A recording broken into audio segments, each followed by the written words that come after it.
Subscribe करें और bell दबाएं ताकि कोई खबर रह न जाए।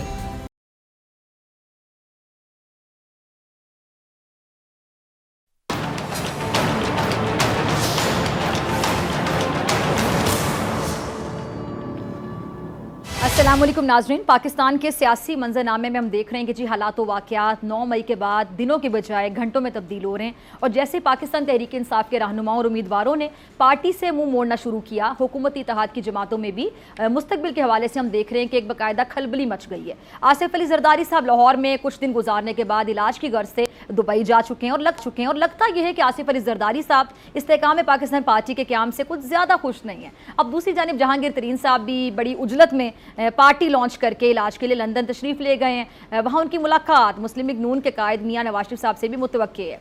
अच्छा, काफ लीग के जो सूबाई सदर है चौधरी सरवर साहब, वो तो यहाँ तक कह रहे हैं कि जी इस्तेकाम पाकिस्तान पार्टी लंदन के इशारे पर बनी है। अब इस बात से इस तासुर को मजीद कह लें कि तकवीत मिली है कि जी सियासी जो मंजरनामा है उसमें नून लीग और पीपल्स पार्टी के दरमियान जो इख्तलाफात हैं उनका ज़हूर हो चुका है, और मुल्क में जो बजट का शोर है वो भी थमते इंतखाबात की बातें ज़ोर पकड़ने लगी हैं। अच्छा, एक जानिब हम देखते हैं कि IMF की जो किस्त है वो अटकी हुई है, और दूसरी जानिब वज़ीर कानून ने सारी जो क्या सराही हैं और राजा रियाज की जो उम्मीदें उन पर जैसे कहने कि पानी फेर दी है। वो कहते हैं कि जी कौमी असम्बली कानून के मुताबिक मुद्दत पूरी करेगी, और मरियम औरंगज़ेब साहिबा ने भी साफ ये कह दिया है कि अगस्त में निगरान हुकूमत इक़्तिदार संभाल लेगी। अच्छा, एक मार्का कराची में भी लड़ा जा रहा है जो 2.5 साल बाद शहर को मेयर का तोहफा देगा। अब ये तोहफा हाफिज़ नईमुर रहमान साहब की शक्ल में होगा या फिर मुर्तज़ा वहाब की सूरत में होगा, इसका फैसला कल हो जाएगा। अब ज़्यादा इंतज़ार नहीं है, और जो दोनों नामजद उम्मीदवार हैं वही शहर की मौसर आवाज़ हैं। अच्छा, अगर मैं बात करूँ मुर्तज़ा वहाब साहब की, तो उनका जो ताल्लुक़ है सियासी फैमिली से, आपको पता है जो उनकी वालिदा मरहुमा फौजिया वहाब साहिबा सेक्रेटरी इतलात रही हैं, और मुर्तज़ा वहाब पेशे के अतबार से वकील हैं। उन्होंने लंदन से बैरिट लॉ की डिग्री है और सिंध हाई कोर्ट के वो वकील बने। फिर 2015 में वो वज़ीर आला के मुशीर कानून बने थे, और 2017 में सैनेटर बने थे। 2018 में उन्होंने सूबाई इलेक्शन लड़ा। अगस्त 2021 में एडमिनिस्ट्रेटर कराची बने, और शहर कायद को बहुत से कह लें कि मिसाली प्रोजेक्ट से उन्होंने रूशनास किया। अच्छा, अब दूसरी जानिब अमीर जमात इस्लामी कराची हाफिज़ नईमुर रहमान साहब की शख्सियत है, जिन्होंने सिविल इंजीनियरिंग की हुई है और तारीख़ इस्लाम में मास्टर्स किया हुआ है, और इस्लामी जमीयत तलबा के 2 बार वो सदर भी रहे हैं। फिर 2000 में जमात इस्लामी के रुकन बने, और अक्टूबर 2013 में अमीर जमात इस्लामी कराची बने। अल खिदमत फाउंडेशन के सदर भी रहे हैं, और कराची के शहरियों से होने वाली जो ज़्यादतियाँ हैं उस हवाले से उसके खिलाफ जो निजी और सरकारी इदारे हैं उनका उन्होंने सामना भी किया। कराची में पानी कह लें, बिजली और निकासियात के जो खिलाफ हुकूमत और इदारों के खिलाफ जाकर उन्होंने बड़ी हिम्मत से शहरियों को इंसाफ दिलाया और उनके जो मसाइल हैं वो हल भी किए। अब इन दोनों शख्सियात में से कल मेयर कराची का ताज कौन पहनेगा, पहले इस हवाले से बात कर लेते हैं। मेरे साथ मौजूद हैं सीनियर सियासतदान और अमीर जमात इस्लामी सिराजुल हक साहब। बहुत शुक्रिया साहब आपके वक्त के लिए। अच्छा सिराजुल हक साहब, एक पहला सवाल ये कि अगर आपकी अपनी सीटें देखी जाएँ तो पीपल्स पार्टी से कम है, उनकी यानी 155 हैं और आपकी 130 है, फिर आप बड़े कॉन्फिडेंट है, पूरे एतमाद है, आप किस तरह से मेयर की कुर्सी को अपना हक करार दे रहे हैं? बिस्मिल्लाहिर्रहमानिर्रहीम। मैं आपसे पूछता हूँ कि 3,25,000 ज़्यादा है या 9 लाख ज़्यादा है? एक तरफ 9 लाख वोट है, एक तरफ 3,25,000 वोट है, एक तरफ 155 है और दूसरी तरफ 193 है। तो ये तो कराची शहर ने एक ज़बरदस्त फैसला दिया है पहले मरहले में जमात इस्लामी के हक़ में।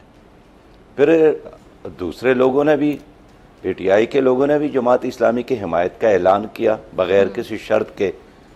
अब ये दोनों पार्टियों की तादाद उससे कहीं ज़्यादा है। इसके बावजूद भी अगर एक पार्टी कहती है कि मैं ना मानूँ इसलिए कि मेरी हुकूमत है, मेरे साथ पुलिस है, मेरे साथ इंतज़ामिया है, मेरे साथ वसाइल है, तो पाकिस्तान ऐसा भी नहीं है। ये एक निज़ाम के तहत है, कानून के तहत है, कायीन के तहत चलता है। ज़ोर एक तरफ लेकिन कानून दूसरी तरफ। इसलिए हम इस ज़ोर ज़बर और जबर इसको नहीं मानते हैं। हम चाहते हैं कि एक शफाफ इलेक्शन कल यकीनी हो जाए, और ये इलेक्शन कमीशन की ज़िम्मेदारी है कि कल तमाम चेयरमैन जिनको वोट देने हैं एक पुरअमन माहौल में बग़ैर किसी टेंशन और दबाव के उनको वोट देना, उनको वोट डालने का मौका फराहम किया जाए। वो तमाम लोग जो इस वक्त जेलों में हैं या अगवा किए गए हैं या ऐसी जगहों पर रखे गए हैं जहाँ तक रसाई मुश्किल है, तो मैं समझता हूँ इंसाफ का तकाजा है, हक़ का तकाजा है, आइन का तकाजा है कि उन तमाम लोगों को हाजिर किया जाए, फिर लोगों को मौका दिया जाए वो किसके हक़ में फैसला करता है और किसके हक़ में फैसला नहीं करता। लेकिन पीपल पार्टी का मुकाबला इस बार कराची के अवाम के साथ है। अवाम ने एक फैसला दिया है और ये फैसला इसलिए दिया है कि माजी में भी 3 बार इस शहर में जमात इस्लामी का मेयर रहा है, उनकी खिदमत का एक शानदार रिकॉर्ड है और एक दयानतदारी का एक शानदार रिकॉर्ड मौजूद है। फिर कराची में जमात इस्लामी ने गली और कूचों के सतह पर मुसलसल खिदमत की है, मेहनत की है।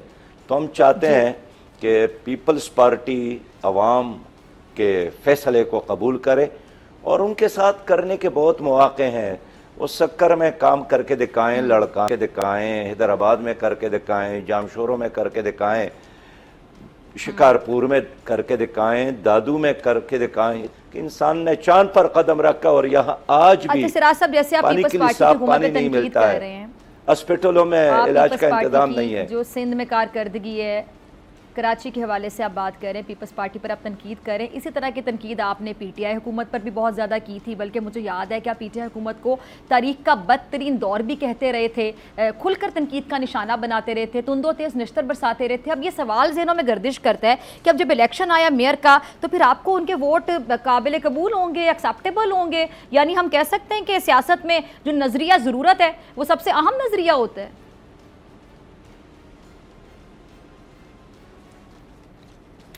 बहन, परसों मैं कराची से आ रहा था तो कराची एयरपोर्ट पर एक आदमी मिला, उनका ताल्लुक़ मुस्लिम लीग नून के साथ था, बल्कि वो साबिक़ कौमी असम्बली के लिए उम्मीदवार थे। तो उन्होंने भी कहा कि मैंने कराची के मुफाद में, कराची के अवाम के मुफाद में, मैं मुस्लिम लीग हूँ लेकिन अपना वोट मैंने जमात इस्लामी को दिया है, तराजू को दिया है, इसलिए कि मैं चाहता हूँ कि मेरी गलियों और मेरी कूचों में रोशनी हो, मेरे शहर पुरअमन हो, मेरे बच्चों को तालीम मिले, मेरे नौजवानों को रोज़गार मिले, हम लिसानी बुनियाद पर तकसीम ना हो, हम मसले की बुनियाद पर तकसीम ना हो, हम सिंधी और गैर सिंधी की बुनियाद पर तकसीम ना हो। उन्होंने कहा कि मेरा ताल्लुक़ मुस्लिम लीग के साथ है, मुस्लिम लीग के साथ हमारे लड़ाइयाँ रही हैं, लेकिन उनका एतराफ़ था कि मैं सिर्फ कराची के मुफाद में मैंने अपना वोट जमात इस्लामी को दिया है, तराजू को दिया है। तो आज अगर पीटीआई ने हमारे हज़ार हाथ तनकीद के बावजूद शहर के मुफाद में उनके मेंबरान ने जमात इस्लामी पर एतमाद का इजहार किया है और हमारे मेयर को वोट दे रहा है, तो मैं समझता हूँ कि उन्होंने सोच समझ कर फैसला किया होगा, अपने शहर के मुफाद में फैसला किया है कि एक तरफ पीपल्स पार्टी है और दूसरी तरफ जमात इस्लामी है कि हर मुसीबत के वक़्त, तकलीफ के वक़्त रंग और नस्ल और मसलक के बग़ैर हम अवाम और इंसानियत की खिदमत कर रहे हैं। तो इसलिए उन्होंने अगर जमात इस्लामी का साथ दिया, हम वेलकम करते हैं। अच्छा, एक और चीज़, अब आपके हवाले से भी, आपकी पार्टी के हवाले से भी ये जो सीट एडजस्टमेंट आगे जब इंतखाबात आएंगे, इस हवाले से खबरें गर्दिश कर रही हैं। जैसा कि जब लंदन में गए हैं, अब ये नई पार्टी बनाई गई, इस्तेकाम है पाकिस्तान पार्टी, जहांगीर तरीन साहब वो लंदन में गए तो बड़ा ये कहा जा रहा है गए तो इलाज के लिए, लेकिन वहाँ जाके नवाज शरीफ साहब से मुलाकात भी एक्सपेक्टेड है, मुतवक्के है। तो सीट एडजस्टमेंट के हवाले से, सियासी इत्तेहाद के हवाले से बातें हो रही हैं, तो आगे जाके नजर ज़रूरत के तहत आप लोग भी सीट एडजस्टमेंट कहीं ना कहीं कर सकते हैं? हम चाहते हैं कि इलेक्शन हो और बरवक़्त इलेक्शन हो और उसको किसी लिहाज से लेट न किया जाए और आइन के साथ छेड़छाड़ न किया जाए। बाकी इस वक्त हमने किसी जमात के साथ हमने तय किया है कि हम अपने निशान और अपने तराजू पर इलेक्शन लड़ेंगे। अपने मंशूर का ऐलान हमने किया है। हमने खैबर पख्तूनख्वा में, पंजाब में, सिंध में, बलूचिस्तान में अपने उम्मीदवारान का चुनाव किया है और हम पूरे जोश और जज्बे के साथ आइंदा इलेक्शन के लिए तैयारियां कर रहे हैं। और इस्तेकाम पार्टी तो अभी बनी है और पता नहीं आइंदा इलेक्शन के लिए उसमें कितना इस्तेहकाम होगा और कितना इंतकाम होगा, ये तो खैर पता चलेगा। लेकिन मैं समझता हूँ कि तमाम वो लोग हैं जिनका नाम आप ले रहे हैं, इन्होंने अपने माजी में अभी तीनों की हुकूमत रही है और पीपल पार्टी हो, पीडीएम हो, पीटीआई हो, तमाम की हुकूमत अभी रही है। लोगों के जहन में उनकी कारकर्दगी बिल्कुल वाज़ेह है। इसलिए अब ऑप्शन सिर्फ जमात इस्लामी है। तो हम चाहते हैं कि हम अच्छे लोग, बासलाहियत लोग, पुरजोश पुरअज़म और ख़िदमत करने वाले लोगों को टिकट भी देंगे और ऐसे लोगों को अपने साथ में लाने की कोशिश भी करेंगे। लेकिन पार्टियों के साथ इत्तेहाद करना ये हमारा प्रोग्राम इस वक्त नहीं है। ठीक है, आपने साफ कहा कि पार्टियों के साथ इत्तेहाद करना आपका प्रोग्राम नहीं है, यानी सीट एडजस्टमेंट की कोई भी खबर अगर आपकी पार्टी के हवाले से आती है तो ऐसा नहीं होगा। अच्छा, एक और चीज़ सिराज साहब, हमने माजी में भी देखा कि मेयर कराची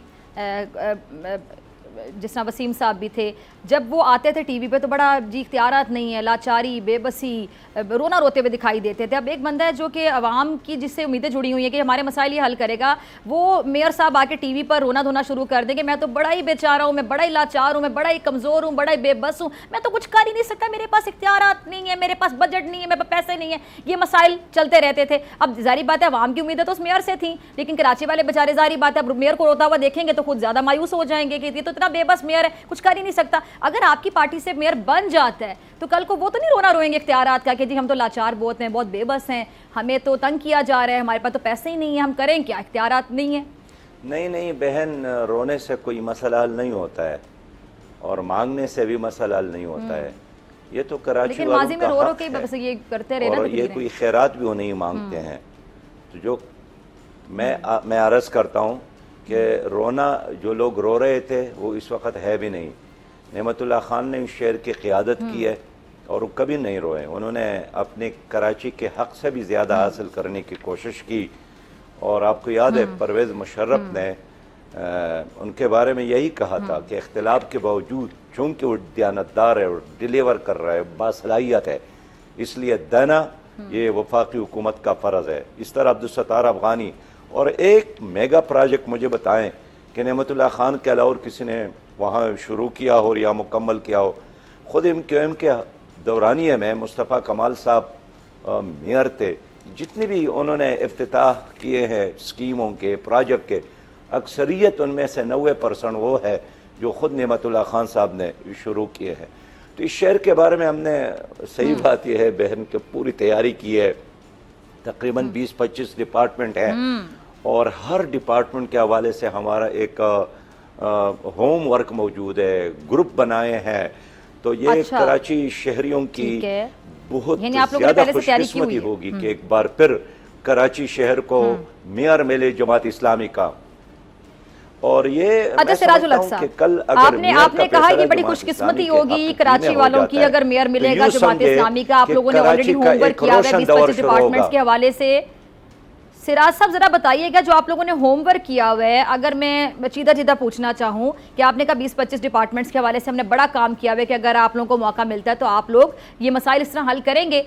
टॉप प्रायोरिटी पे अगर मैं बात करूं तो आप अगर 3 मसाइल जो आप लोग प्रायोरिटी बेसिस पे हल करेंगे कराची वालों के, तो आपकी नज़र में कौन से मसाइल? मेरे बहन, पहला मसला तो आज भी कराची के अवाम के लिए पानी का मसला है। और देखिए वाहिद शहर है, 3 करोड़ 3.25 करोड़ की आबादी है, लेकिन पानी से महरूम है। मिलता भी है तो क्वालिटी का नहीं है और लोग इंतजार करते हैं। एक टेंशन है, और खासकर हमारे माएँ बहनें और बेटियां जो घरों में सारा दिन काम करती हैं। तो एक पानी का मसला है। दूसरा आज भी क्या इलेक्ट्रिक का मसला है। जिस शहर में बिजली ना हो, रोशनी ना हो, वहाँ क्या सनत तरक्की करेगा और वहाँ क्या शहर और शहरी आगे बढ़ेंगे। तीसरा मसला इस वक्त जो है वो ड्रेनेज सिस्टम का है। मैं खुद कराची शहर के गली और कोचों में फिरा हूँ, यानी आप अंदाज़ा नहीं कर सके कि ड्रेनेज सिस्टम ख़राब होने की वजह से बदबू एक तरफ है, तापन दूसरे तरफ है, उसके साथ उसकी वजह से सांस की बीमारियाँ, पेट की बीमारियाँ, सीने की बीमारियाँ, बच्चों की बीमारियाँ, हाज़मे और मैदे के मसाइल। तो मैं समझता हूँ कि 3 मसाइल नहीं है ये, तो ऐसे 3 कराची बिल्कुल एक मसाइलिस्तान है, लेकिन हम पुरअज़म हैं इंशाअल्लाह ताला। अल्लाह पर एतमाद और अपनी हिकमत और दियानतदारी की बुनियाद पर हम कह सकते हैं कि इस शहर को हम आलमी इस्लाम का खूबसूरत, तरक्की याफ्ता, रोशन और एक मॉडल शहर बना सकते हैं। अच्छा, लेकिन एक सवाल जहन में आता है ना सिराजुल हक साहब, जिस तरह मुर्तज़ा वहाब साहब और ये जो हाफिज़ नईमुर रहमान साहब है, इन्हीं का ही मामला देख लें मेयरशिप का, तो किस तरह इख्तलाफात सामने आते रहे, किस तरह इधर से भी बात की जा रही है, उधर से भी इनका जवाब पत्थर से दिया जा रहा है। तो कल को फिर जब काम इकट्ठे करना होता है, हुकूमत उनकी है सिंध में, तो जो वर्किंग रिलेशनशिप है उसको कैसे बैलेंस किया जाएगा, उसके हवाले से ज़रा समझाइएगा। फिर उसके लिए तो बड़ी बर्दाश्त चाहिए होती है, तहम्मुल चाहिए होता है, एक दूसरे से बड़ा अच्छा एक बॉन्ड बनाना होता है, वर्किंग रिलेशनशिप अच्छा करना होता है, बहुत सी बातों को हिकमत अमली के तहत, मसलहत के तहत इग्नोर करना होता है। बेन, हम तो मेरिट का प्योर चाहते हैं और हम चाहते हैं कि इलेक्शन कमीशन अपनी जिम्मेदारी पूरी करे और हम चाहते हैं कि पुरअमन माहौल में दबाव के बगैर हर इंसान को अपना वोट डालने का हक मिल जाए। फिर ये भी तो सोचना चाहिए कि आप अगर ये काम करने पर बज़द है तो इसका रद्द अमल क्या आएगा, क्या आपने उसका कोई जायज़ा लिया है। इसलिए मैं समझता हूँ कि अगर इंसाफ के साथ फैसला हुआ, सारी कौम सारी दुनिया वो देखेगी, लेकिन बेइंसाफी, जबर, जुल्म और किबर की बुनियाद पर अगर कर फैसला हुआ, यानी आपने भी अभी से कह दिया कि अगर आप हारते हैं तो आपके साथ नाइंसाफी होगी, वो जानबूझ के की गई होगी। सिराज साहब, हमारे यहाँ नताइज को क्यों नहीं एक्सेप्ट किया जाता, जो भी नताइज होते हैं? बहन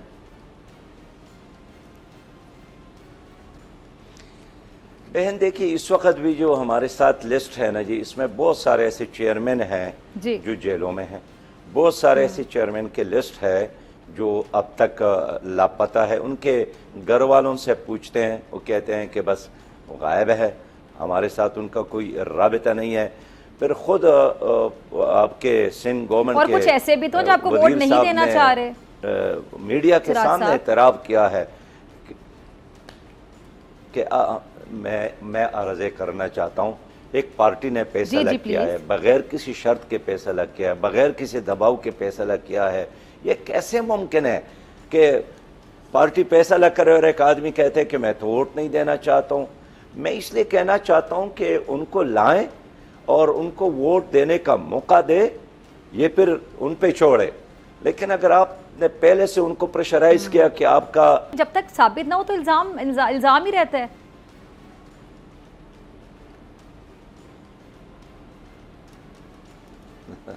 बहन, आप भी हमारी बहन है। मैं ये कहना चाहता हूँ, मैं एक जिम्मेदार आदमी हूँ, मैं सुनी सुनाई बातों पर यकीन तो नहीं रखता हूँ।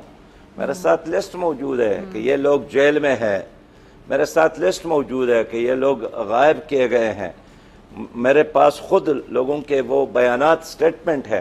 तो इसलिए मैं चाहता हूँ कि कल एक अच्छी जमहूरियत का बुनियाद रखा जाए।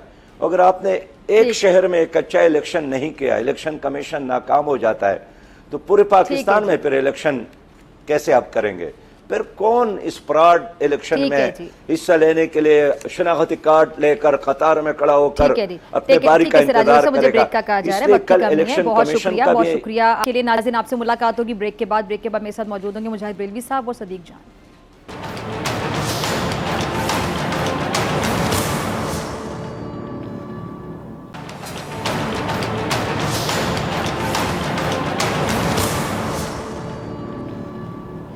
वेलकम बैक नाजरीन। आज वज़ीर आज़म समेत हर सियासी जमात की क़यादत यही बात कह रही कि जी सियासी इस्तेहकाम आएगा तो ही मुआशी इस्तेहकाम आएगा। मगर ये सियासी इस्तेहकाम आएगा कैसे, ये है सवाल। क्या नवाज शरीफ साहब के पाकिस्तान आने से सियासी इस्तेहकाम आ जाएगा? क्या चेयरमैन पीटीआई के जेल जाने से सियासी इस्तेहकाम आ जाएगा? क्या सियासी इस्तेहकाम पाकिस्तान पार्टी नामी नई सियासी जमात बनाने से आ जाएगा? क्या सियासी इस्तेहकाम पीपल्स पार्टी लेकर आएगी, या सियासी इस्तेहकाम एक दूसरे से दस्तों गिरेबां होने से आ जाएगा? जब साफ शफाफ इलेक्शन का इनकाद सवालिया निशान हो, जब इंतखाबात से पहले ही धांधली की आवाज़ें गूंज रही हों, जब सियासतदानों के खिलाफ करप्शन, बदउनवानी के केसेस की फाइलें दबा दी जाएं और वही पुराने चेहरे नई ब्रांडिंग के साथ मैदान में आ जाएं, जब मुल्क के बड़े बड़े सरमायादार सियासतदानों की खरीदारी करें, उनकी वफादारियाँ, हमदर्दियों को खरीदा जाए, जब सियासतदानों के ज़ाती मफादात, कौमी मफादात पर तरजीहात रखते हों, तो फिर कैसे मुमकिन है कि इस्तेहकाम नामी चीज़ आ जाएगी? और मौजूदा हालात में एक बार फिर हमें सियासतदानों की जानिब से नित नए दावे सुनाई दे रहे, बड़े बड़े दावे, और हर किसी का दावा है कि एक उन्हीं की जमात है जो मुल्क को तरक्की देगी, खुशहाली देगी, इस्तेहकाम देगी। अब यहाँ कौन सच है, कौन झूठ है, किसका दावा कितना सच साबित होगा, या फिर यही जो हमेशा की तरह ये हवा में उड़ा दिए जाएंगे और कुछ नहीं निकलेगा इसमें से। इस पे बात करेंगे। मेरे साथ सीनियर सहाफ़ी मौजूद हैं, मुजाहिद बिलवी साहब और बोल न्यूज़ इस्लामाबाद के ब्यूरो चीफ सदीक जान। आप दोनों का बहुत शुक्रिया। मुजाहिद साहब, आपकी तरफ आना चाहूँगी। ये जो सियासी इस्तेहकाम की बातें हो रही हैं कि आएगा, और हर पार्टी तकरीबन दावा करेगी जी हम ही हैं जो मुल्क में खुशहाली, तरक्की और इस्तेहकाम लेकर आएंगे, तो आपको क्या लगता है कि वाकई अभी इस्तेहकाम आएगा? क्योंकि अब आ जाना चाहिए मेरे ख्याल। तो फिजा मुझे याद आ रहा है जिस तरह वो दहाई पहले जो आप जिस लहजे ज़बान में गुफ्तगू कर रही थी, आज भी वही जुर्रत रंदाना आपने बाकी है सवाल करने की। शायद मुझ में इतना हौसला नहीं कि मैं उस तरह जवाब दे सकूं आपके सवाल का। हेलो जी फिजा। जी जी, आप हमारे सीनियर हैं, हमने आपसे ये सीखा है सब। जी जी बिल्कुल आ रही है, सबको जा रही है आपकी आवाज़ मुजाहिद साहब। देखिए ये कोई अब यानी कोई ऐसा सच नहीं है जो मैं आपके सामने कह रहा हूँ। जो जिस सतह पर रियासती जबर हुआ है या हो रहा है वो हम सबको इल्म है। और इस बजट की, मैं तो कोई मईशत का आदमी नहीं हूँ, इस्तेहकाम पार्टी तो वो ताश की वो गड्डी है जो यानी उसका पत्ता फेंकने से पहले ही वो बिखर जाएगी। अभी आप चंद दिन में देखेंगे। लेकिन जो आपने इलेक्शन के हवाले से सवाल किया है फिजा, आप भी बाखबर बहुत हैं, तो आपने दुरुस्त कहा कि हमें इलेक्शन कतई तौर पर होते इसलिए नज़र नहीं आ रहे कि इस वक्त जो इनका हालात कार हैं, जो पिंडी में शरीफ और जरदारी बैठे हैं वो आपके सामने हैं। और जिस पार्टी को अब पहले एक ज़माने में आपको याद होगा कि हमारे यहाँ उसका नाम नहीं लिया करते थी औरतें अपने शौहरों का, होता था ना ख्याल पास, तो मैं भी नाम नहीं लूँगा ना उस पार्टी का ना उसके कायद का। तो उन्हें इल्म है कि वो वहीं खड़ी है, उसके जो फॉलोअर्स अलग खड़े हैं, और जो जिस तरीके से लोग उनको निकाला गया या जिनको पेश किया गया, मुझे तो फवाद चौधरी को कम मुझे ज़्यादा शर्म आ रही थी जिस तरह वो सर पकड़े बैठे हुए थे इस्तेहकाम पार्टी में। इस्तेहकाम नहीं तो कम से कम अच्छा, छोटी सी बात मुजाहिद साहब, आपकी बात काट रही हूं। मुझे इस बात से बड़ा इख्तिलाफ है। अब सदीक और आप इस पे क्या राय रखते हैं देख लेते हैं। मुझे समझ नहीं आ रही कि फवाद चौधरी साहब ने जितना कैमरा फेस किया होगा, पता नहीं बहुत कम सियासतदानों ने किया होगा, बड़े तजर्बाकार एक्सपीरियंस। पहली बात है कि वहाँ गए क्यों थे? चले अगर चले गए थे तो इस तरह जब वो मुँह छुपा रहे थे, क्या उनको नहीं पता था कि कैमरे की आंख उनको कैप्चर कर रही है? फिर न्यूज़ बुलेटिन में, प्रोग्राम्स में हम तमाम लोग उन तस्वीर पर तबसरे भी करेंगे, तो क्या उनको ये नहीं पता था उस टाइम पे अपने वो तासुरात उन्होंने कंट्रोल क्यों नहीं किए? मुझे तो लगता है उनको सब पता था और वो कंट्रोल नहीं करते रहे उन तासुरात को।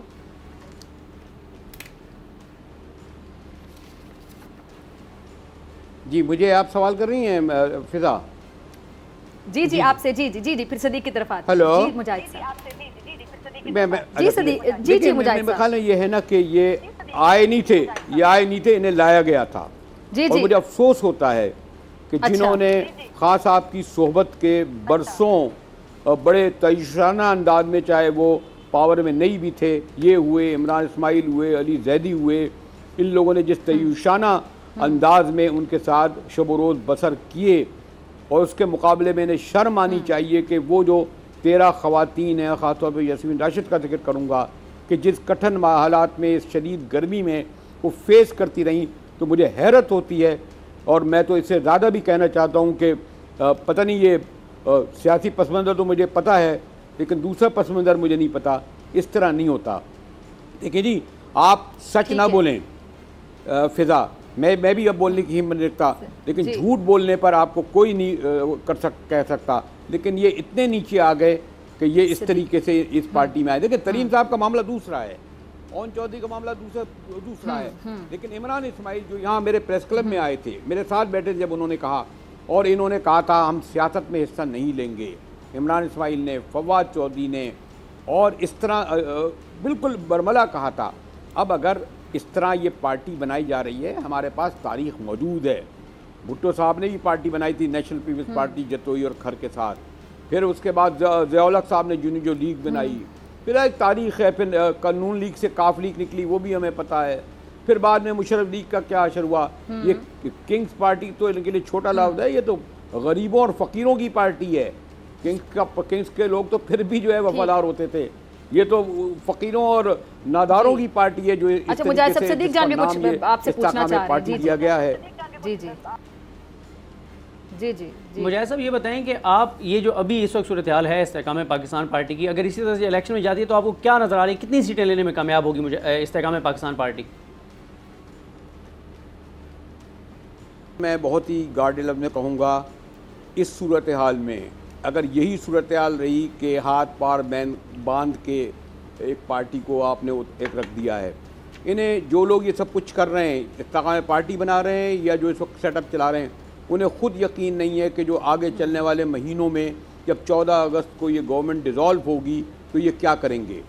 और इसीलिए मैं आपसे बहुत ही मोहतात अल्फाज में ये कहूँगा, मुझे कतई तौर पर इलेक्शन होते नज़र नहीं आ रहे, बल्कि मेरे भी बहुत ज़्यादा ज़राए नहीं, आप तो इस्लामाबाद में बाखबर लोग हैं, एक कोई इंटरीम सेटअप बनाया जाएगा, इंटर्म सेटअप बनाया जाएगा, बनाने की तैयारियां की जा रही हैं, जो 1 साल रहेगा या 2 साल रहेगा, और वो सेटअप किस तरह बनेगा कुछ लोगों ने हमें इत्तला दी है, आ जा रहे हैं वहाँ पर।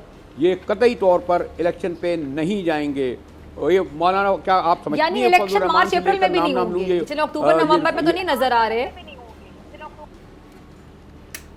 अक्टूबर नवंबर नहीं, मैं तो आपसे ये बहुत ही मदमाना अंदाज कह रहा हूँ, 1.5-2 साल की बात निगरान गवर्नमेंट का तो खत्म हो जाएगी ना 14 अगस्त को, 14 ना निगरान गवर्नमेंट, तो इसके बाद क्या करेंगे। ये मैंने कहा जब इलेक्शन नहीं होंगे तो उससे पहले ही ऐसा हमारे ज़राए कहते हैं कि एक सेटअप बनाने की तैयारियां की जा रही हैं सिविल मिलिट्री इस्टेब्लिशमेंट के ज़रिए। उसमें कुछ लोग सूट सिलवा के गालिबन आपके इस्लामाबाद पहुंच भी चुके हैं सूट केस के साथ, ज़रा क़याम शायद हो सकता है उनका तवील हो जाए। तो आने वाले दिनों में इस सूरत हाल में इलेक्शन इसलिए नहीं होंगे कि कम से कम PTI से वाबस्ता कोई रुकन फेस नहीं कर सकता। आपने देखा नहीं क्या हुआ था ज़िमनी इलेक्शन में, अभी जो ज़िमनी इलेक्शन हुए पंजाब के 25 सीटों पर जब डीसीटेड किया गया था उन अरकान को PTI के, और उन्होंने अपने गलों में जो है अपने सरों में शेरों पर शेर लगा लिया था, उनके साथ क्या सलूक हुआ, 22 सीटें हारे थे। और इसीलिए ये तो क्यों नहीं गए, नून लीग ने PTI वालों को इसलिए नहीं किया, उन्होंने कहा ये तो लाइबिलिटी हैं, ये तो हमारी सीटें भी खा गए। तो जिस पार्टी को कोई पार्टी लेने की तैयार नहीं थी पीपल्स नून लीग, उसका नाम बना दिया इस्तेकाम पार्टी। और भाई जहांगीर तरीन साहब और उनके जो पूछे लोग हैं, उनके पास इतने पैसे हैं और माशाल्लाह इतने वसाइल हैं माली और दीगर कि इस तरह की पार्टी बनाना क्या मुश्किल है। ये तो सिद्दीक साहब आप दोनों मिलकर पार्टी बना सकते हैं अगर इतने रिसोर्स आपको दे दिए जाएं। तो मुजाहिद साहब ये बताएं कि आपने ज़ाहिर है हुकूमतें बनती देखी हैं, गिरते देखी हैं, पाकिस्तान के हालात को बड़े करीब से देखा है आपने, बड़ा एक्सपीरियंस है आपका, आप क्या सजेस्ट करेंगे या आपका एनालिसिस क्या है कि हल क्या है इस सारे सियासी और मुआशी अदम इस्तेहकाम का, क्या करना चाहिए जिससे कम अज़ कम हम इस्तेहकाम की तरफ जाना शुरू हो जाएगा पाकिस्तान? सॉरी से मैं तो एक सियासत का सहाफ़त का तालिब इल्म हूँ, लेकिन ये ज़रूर पैगाम देना चाहूँगा कि जो लोग इस्तेहकाम पार्टी बना रहे हैं या जिन्होंने यकीनन उनको अयूब खान का दौर ज़रूर याद रखना चाहिए कि अयूब खान ने 10 साल गुजारे, 10 साल, वो कहते हैं बहुत अच्छा जनरल था, आज उसके नाम लेवा उसकी औलाद भी नहीं है। क्या हुआ था अगले दिन, 10 साल ज़िया-उल हक ने दौर में गुजारे, उसके बाद उनका जो बेटा एजाज़ुल हक, आज उनका कोई नाम लेवा नहीं, उनकी बरसी का भी नहीं पता किसी को। वो जो नवाज शरीफ कहते थे ना कि मैं ज़िया-उल हक का मिशन पूरा करूँगा, मैंने एक बार पूछा अच्छा, आपने नवाज शरीफ साहब की बात की, जरा मुजाहिद साहब एक मिनट जरा सुनिएगा, आपने नवाज शरीफ साहब की बात की, वक्त की कमी में चाहती हूँ जरा आपसे 2-3 और चीज़ें पूछ लूँ। ये जो आपने नवाज शरीफ साहब की बात की है, सुनने में आता है कि जहांगीर तरीन साहब जो इस्तेहकाम में पाकिस्तान पार्टी बना रहे हैं, पुराने चेहरे खैर शामिल हो रहे हैं उस पार्टी में, तो वो गए तो इलाज की गर्ज से, लेकिन वहाँ पे उनसे मुलाकात भी मुतवक्के है। तो ये जो सीट एडजस्टमेंट के हवाले से बात हो रही है, सियासी इत्तेहाद के हवाले से बात हो रही है, जो इतनी कुर्बतें नून लीग की ये नई पार्टी के साथ, जहांगीर तरीन साहब के साथ, इसको ज़रा समझाइएगा। इस पर अगर पीपल्स पार्टी भी खुल के तनकीद करिए, नून लीग को पीपल्स पार्टी में भी फूट पड़ती हुई दिखाई दे रही है, क्या तज्जिया आपका? इलेक्शन बड़ी जालिम चीज़ होते हैं, यहाँ तो आप देख नहीं रहे चौधरी घरानों का क्या हुआ।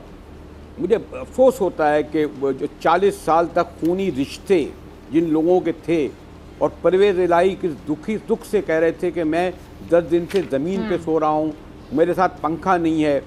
वो फिजा मुझे जो मैं सहाफ़ी हूँ, इस बड़े माशाल्लाह एक अच्छे प्रेस क्लब के कमेटी रूम में बैठा हूँ, आप 12 घंटे मुझे यहाँ बिठा दिए बगैर AC के, फिर आप फिजा आप जो कहेंगी ना, मैं तोते की तरह ये कहता चला जाऊंगा कि बोल पाके पूरे करोड़ों लोग देखते हैं, बोल तो बड़ा कोई चैनल नहीं है, और ये पता नहीं जो आप चाहेंगे मैं तोते की तरह बोलना शुरू कर दूंगा 12 घंटे बाद। मेरा जैसा जो इस उम्र में पहुंच गया है, तो आपने ये शुरू कर रहे हैं और अभी तक उस घराने का आदमी तक नहीं बोल रहा। यानी कितने शर्मनाक और अफसोस बात है। क्या ये लोग इलेक्शन फेस करेंगे आवाम को? ये तो इस तरीके से जो आप कह रहे हैं, सिद्दीक, आप अक्सर कहते रहे कि पार्टी में जो लोग शामिल हुए हैं, जी जी जी मुजाहिद साहब, जी जी जी जी मुजाहिद साहब, सिद्दीक अक्सर कहते रहे कि नवाज शरीफ साहब अभी वापस नहीं आएंगे, तो सिद्दीक अब क्या खबर है? क्योंकि नून लीग वाले कह रहे हैं वो आ जाएंगे। मुजाहिद साहब से पूछ लेते हैं। मुजाहिद साहब, क्या लगता है मियां साहब वापस आएंगे, नहीं आएंगे? क्या लगता है आपको मियां साहब की वापसी के हवाले से? तो मैं ये बात कह दूं, नून लीग को पता चल गया था जो जिमनी इलेक्शन में हुए, उन्होंने समझाया कि ये अगर ये, वरना तो बड़ा आसान था ना, ये सब चले जाते इस पार्टी में, उन्होंने एक्सेप्ट नहीं करा। पीपल्स पार्टी का कुछ जाता ही नहीं है कि भाई इनके पास कुछ है ही नहीं। जनूबी पंजाब में और सेंट्रल पंजाब में एक नशित राजा परवेज अशरफ जीते थे और 4 गालिबन या 5 नशिस्तें गालिबन वो जनूबी पंजाब में जीते थे, वो भी उनकी अपनी थी, मखदूमों की, महमूद की वगैरह की। उनके पास कुछ नहीं है, वो तो हर एक को कबूल कर लेंगे। लेकिन जो जा रहे हैं उनको भी पता है कि वो पता नहीं करे। लेकिन नून लीग तक ने इनको कबूल नहीं किया, इस पार्टी को, तो इन्हें इस्तेकाम पार्टी बनाई। कोई अपनी सीट नहीं देगा। फिजा ये जो समझ रहे हैं कि कोई सीट एडजस्टमेंट होगा, नहीं होगा। दो टोक अल्फाज में नून लीग, देखिए जो भी बेस है, देखिए डिस्पाइट ऑल, नवाज शरीफ का एक पंजाब में साइजेबल एक अभी तक वोट बैंक होगा जो उनका है, सिर्फ वो शहबाज शरीफ का भी शायद नहीं है, जरदारी साहब के जैसे सिंध में है। अच्छा साहब, वोट बैंक नहीं, यानी उनका एक, ठीक है, आपकी बात से मैं एग्री करती हूँ, नून लीग का पंजाब में एक वोट बैंक है मुजाहिद साहब, लेकिन जरदारी साहब भी बड़े मुतहरिक हुए हैं पंजाब में। यानी हम कह सकते हैं कि खोई हुई मकबूलियत जो पंजाब में पीपल्स पार्टी की, वो हासिल कर पाएंगे आने वाले इंतखाबात में? सॉरी टू से, यानी मैं जैसे आज़ाद कुछ देखें, मैंने आपसे कहा ना कि तमाम वो पीपल्स पार्टी जो पैदा ही पंजाब में हुई थी, जब फिजा बीबी जब 70 में इलेक्शन हुए थे तो सिंध में उन्हें मिले थे 30 MNA, 49% नशिस्तें। पंजाब में मिली थी उनको 70% नशिस्तें। वो पीपल्स पार्टी बाद में जब शहीद बेनज़ीर भुट्टो को आई तो फिर उनके बड़ी मुश्किल से भुट्टो साहब चीफ मिनिस्टर हुए थे। अब तो हाल पास में आपने देख ही लिया, अब 5 नशिस्तें। सॉरी टू से मैं ये कहूँगा, पीपल्स पार्टी का फिल वक्त इस वक्त कोई जो है फिर मैं मुताद अल्फाज होगा, मुझे तो कम से कम मुस्तकबिल नहीं आता। हालांकि सियासत में मोइज़े भी होते हैं, हो सकता है कोई मोइज़ा हो जाए। जी सिद्दीक, आप कुछ पूछना चाहें? सर ये बताएं कि जो अगर मियां नवाज शरीफ साहब वापस आ जाते हैं और वापस आके वो इलेक्शन मुहिम चलाते हैं, तो उससे आपको लगता है कि नून लीग अपने वोटर को थोड़ा सा अट्रैक्ट कर पाएगी, या नहीं आपको लगता है कि वो आ भी जाएं तो आप कोई नून लीग के लिए कोई इतनी अच्छी चीज़ सूरत हाल नहीं है सियासी तौर पर? सिद्दीक जान भाई, आप खुद गौर कीजिए, 1 साल से उनकी हुकूमत है, कौन सी रुकावटें हैं? उनके बेटे सीधे वहाँ से आते हैं जहाज़ से, पता नहीं कितने केसेस होते हैं, एयरपोर्ट पर उनको सीधा कोर्ट पर जाया जाता है, उनको ड्राई क्लीन से निकाल कर उनको घर पहुँचा दिया जाता है। इसाक साहब सीधे 2 साल तक पता नहीं इतने केसेस थे कि लाहौर में उनका घर तक बिक गया था, सीधे आए, सेनेटर बने, वज़ीर ख़जाना बन गए, कुछ नहीं हुआ। तो फिर मियाँ साहब को क्या होगा? लेकिन मियाँ साहब क्योंकि बहुत जहादीदा सियासतदान हैं, इस्टेब्लिशमेंट के डसे हुए हैं, वो अभी तक नहीं भूलते कि उनके हाथों में हथकड़ियाँ डाल के किस तरह जहाज़ में ले जाया गया था। वो नहीं भूलते कि उनके साथ दूसरी बार क्या हुआ, ये जो अभी हाल ही में 2017 में। इसलिए मियाँ साहब कम से कम, मेरा ये ख्याल है, इलेक्शन से पहले आने की शायद अभी इस उम्र में या इस पहर में जुर्रत हिम्मत ना करें। और शायद खुद नून लीग का एक बहुत बड़ा हल्का नहीं चाहता कि मियाँ साहब आकर उनके लिए मुश्किलात पैदा करें। अच्छा मुजाहिद साहब, आप चूँकि कराची को बड़ा अच्छा समझते हैं, कुछ अरसा पहले, बल्कि स्टार्ट ऑफ माय करियर कोई 10-11 साल पहले आपके साथ कराची के एक निजी टीवी चैनल में मुलाकात हुई थी और सीखने का मौका मिला था। और बड़े आप शफीक सीनियर हैं, मैं ऑनर आपकी तारीफ़ करना चाहूँगी, आपने हमेशा अप्रिशिएट किया। अच्छा कि जो मेयर कराची का मामला है, कौन मेयर कराची आपको नज़र आ रहा है? कराची की तकदीर बदले के दावेदार तो बड़े हैं, लेकिन अब ये हाफिज़ नईमुर रहमान साहब और जो कांटे का मुकाबला है मुर्तज़ा वहाब साहब में, अभी ब्रेक से पहले सिराजुल हक साहब भी मेरे साथ मौजूद थे, तो वो तो बड़े दावेदार हैं कि जी मेरिट पर तो उनको ही बनना चाहिए। तो आप ज़रा इस पर ज़रा कमेंट कर दीजिएगा। और दूसरा सवाल भी कि हम पीछे भी देखते रहे कि जो मेयर कराची बनता है वो फिर अख्तियारात का रोना रोता है कि मैं तो बड़ा लाचार हूँ, बड़ा बेबस हूँ, बड़ा कमज़ोर, मैं तो कुछ कर ही नहीं सकता। तो अब अगर लग रहा है कि अगर बन जाएं, अगर हाफिज़ नईमुर रहमान साहब, वैसे तो मुर्तज़ा का चांस मुझे ज़्यादा बेहतर लग रहा है, लेकिन अगर हाफिज़ नईमुर रहमान साहब बनते हैं तो फिर ये भी लाचारी बेबसी का रोना रोएंगे, क्योंकि वर्किंग रिलेशनशिप इनका कैसा होगा वो तो अभी से नज़र आ गया। एक तो जहाँ तक अभी ज़रा ये कहते हैं कि पीपल्स पार्टी का ही मेयर होगा, और उसका एक सबब ये है फिजा बीबी कि आप ये देखिए जी। कि ये देखिए कि जो हल्फ उठाते वक्त तो वहाँ 100 अरकान थे, जब जिस दिन हल्फ उठाया उन सब ने, और इसी की बुनियाद पर उन सबको मखसूस नशिस्तें मिली, यानी इस वक्त 62 अरकान हैं। मुझे नहीं लगता पीपल्स पार्टी की 155 नशिस्तें हैं, जमात इस्लामी की 130 नशिस्तें हैं। जमात इस्लामी को कम से कम चाहिए 184 तक पहुंचने के लिए 55 वोट पीटीआई के, और पीपल्स पार्टी के लिए आसानी ये है कि उनके साथ अलाय बना के 174, उन्हें चाहिए 15। इस वक्त जो बेचारे जो लोअर मिडिल क्लास के लांडी कोरंगी यहाँ से मुंतखब तहरीक इंसाफ के लोग हैं, 4 जेल में हैं, 6 लापता हैं, बाकी वो कैसे जुर्रत करेंगे कि वो यहाँ आकर अपने को दोबारा लापता करें या गिरफ्तारी दें। तो मुझे नहीं लगता कि कल जो प्रोसीजर यही है, 9 बजे से 11 बजे तक 2 घंटे के दौरान सबको हाजिर होना है। मुजाहिद साहब, पीपल्स पार्टी ये कहती है कि जब पंजाब हाजिर होना है, पीटीआई और के लोग मुझे नहीं छोड़कर गए लगता हैं कि वहाँ 62 के 62 अरकान मौजूद होंगे। जी जी, मुजाहिद साहब, पीपल्स पार्टी ये कहती है कि जब पंजाब से इतनी बड़ी तादाद में तहरीक इंसाफ के लोग छोड़कर गए हैं, इतने बड़े बड़े उनके रहनुमा, तो ये कैसे कराची में अली जैदी साहब छोड़ गए, आफ्ताब सिद्दीकी साहब छोड़ गए, तो वो कहते हैं कि जब इतने बड़े बड़े तगड़े उनके रहनुमा छोड़ गए तो ये कैसे हो सकता है कि नीचे लोग ना छोड़ के जाएं।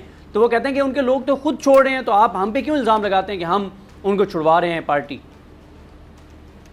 लेकिन सिद्दीक छोड़ने का मसला नहीं है, टेक्निकली ये है कि ये जो कौमी असम्बली में ये जो सिंध बिल पास हुआ है, इसमें कोई अपनी पार्टी के खिलाफ वोट नहीं दे सकता, और इसमें तो हाथ खड़े होने हैं ना। आपने देखा नहीं था, हासिल बिजंजो के साथ 64 लोग थे और 1 घंटे बाद 14 कहाँ चले गए, 50 रह गए। यहाँ भी हाथ खड़े होने वाली बात है, यानी वो तमाम 62 के 62 अरकान मौजूद हो ऐवान में। मैं आपसे यही तो बड़ा बसर एहतराम कह रहा हूँ कि मुझे ये या तो लापता हो जाएंगे, गुमशुदा हो जाएंगे, वो वफादारियाँ तब्दील नहीं कर सकते, वो नहीं वोट दे सकते मुर्तज़ा वहाब के हक़ में हाथ खड़ा करके, क्योंकि वो उसके बाद वो डिसीडेड हो जाएंगे, फिर कोर्ट में मामला चला जाएगा। हुआ नहीं था आपके पंजाब में इसी तरीके से, जो शहबाज शरीफ को जिन लोगों ने वोट दिया, सॉरी हमजा को वोट दिया था जिन्होंने। तो ये इसीलिए मैं कह रहा हूँ कि कम से कम 20 से 25-30 अरकान वहाँ आएंगे ही नहीं, शायद अगर आ जाएं तो मौजूदा होगा। अगर पूरे 62 अरकान नहीं 50 अरकान भी आ जाएंगे तब तो हो सकता है, जो मुझे नजर नहीं आता।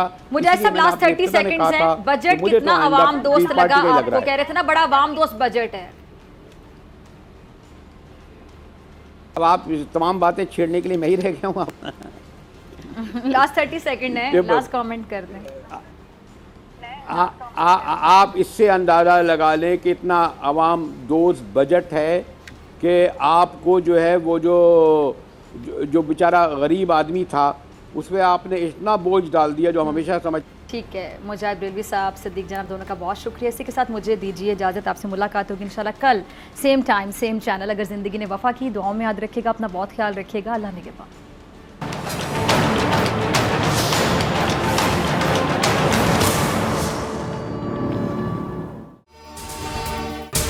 अगर आपको ये वीडियो पसंद आई तो सब्सक्राइब करें और बेल आइकन पर क्लिक करें। बजट 2023-24 की सबसे बड़ी ट्रांसमिशन बोल एक मर्तबा फिर सबसे आगे। वजीर खजाना की बजट तकरीर की सबसे बड़ी कवरेज 62% अवाम ने देखा बोल की स्क्रीन पर। Welcome back to the budget transmission. सबसे बड़े पैनलिस्ट और रिपोर्टर्स की बड़ी टीम ने बजट के लम्हे लम्हे की अपडेट से किया बाखबर अपनी आवाम को। में यूं कह रहा हूं कि एक तरफ ये ख्वाहिश है कि लोगों को रिलीफ दी जाए, क्योंकि इलेक्शन सर पर है, तो कोई ऐसा बजट दे जो पॉपुलिस्ट हो। क्योंकि बोल रखता है खबर के हर पहलू पर नजर। बोल है सबसे आगे, सबसे पहले।